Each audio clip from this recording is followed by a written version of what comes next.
Hugo, you're asking a question that is, throws us into this murky chaos that is almost just difficult to believe. This morning, Israel announced that this mysterious group, the Gaza Humanitarian Foundation, was in fact going to start operations, although we pretty much know that it doesn't have any distribution mechanism in place in Gaza. And more or less at the same time that Israel was announcing that this group that never before has existed and about which we know very little, including we don't know who's funding it, we don't know who's behind it. Anyway, we do know that their CEO in the middle of the night resigned his post. Now, Israel has insisted it was targeting a Hamas and Islamic Jihad command center when an airstrike hit a school in Gaza. Hamas health officials say at least 36 people, including women and children, have been killed and dozens more injured. Israel's offensive has been escalating in the northern part of Gaza over the past week. Noga Tarnapolsky is a journalist based in Israel and joins me now. Hello, Noga. Hello, Hugo. Good to have you on. Look, what do we know about the shelter that was targeted this time? We don't know much because these types of airstrikes in which the Israeli army says it's seeking out Hamas militants, sometimes Islamic Jihad militants, who, as we all know, do embed themselves among civilian populations. They've been happening basically daily, or more accurately, nightly. And what appears to be also a daily or nightly occurrence is that a much larger number of civilian casualties are killed than the number of Hamas militants who are struck or not. The other thing important to say is that, while Hamas does retain some powers, today it lobbed 3 rockets into Israel, and I don't mean to diminish that. But on the other hand, Israel really has simply executed one after the other all of the Hamas leadership in Gaza. So what we're talking about now is Israel going after, the militants, the guys organizing small cells of Hamas. And it really is almost impossible to get those kind of gangs through large military operations. Yeah, sure. Where are we with aid getting in? Is that improved at all? Aid trucks have been seen waiting to enter.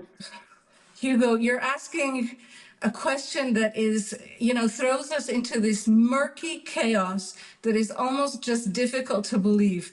This morning, Israel announced that this mysterious group, the Gaza Humanitarian Foundation, was in fact going to start operations, although we pretty much know that it doesn't have any distribution mechanism in place in Gaza. And more or less at the same time that Israel was announcing that this group that never before has existed and about which we know very little, including we don't know who's funding it, we don't know who's behind it. Anyway, we do know that their CEO in the middle of the night resigned his post.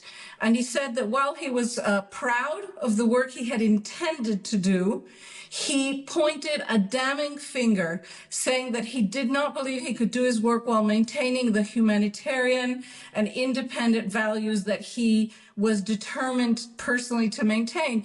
And this brings us back to an accusation by the UN and very close to an accusation from the United Arab Emirates, which is that Israel is behind this initiative and that they're basically using the Israelis, the distribution of food, to try and force Gazans into a very crammed, very tiny location in the south of the Strip. We're talking about 2 million people in total, and that this mechanism is being used for nefarious purposes other than the distribution of food. That's what we're getting through Mr. Woods, Jake Woods' resignation, and through these other critiques of the way Israel's operating regarding aid. So last week, Britain was one of a number of nations to criticise the Netanyahu government for the ongoing operations in Gaza. And Netanyahu himself responded, some might say disproportionately, with fury, accusing Britain and France and others of being on the side of Hamas.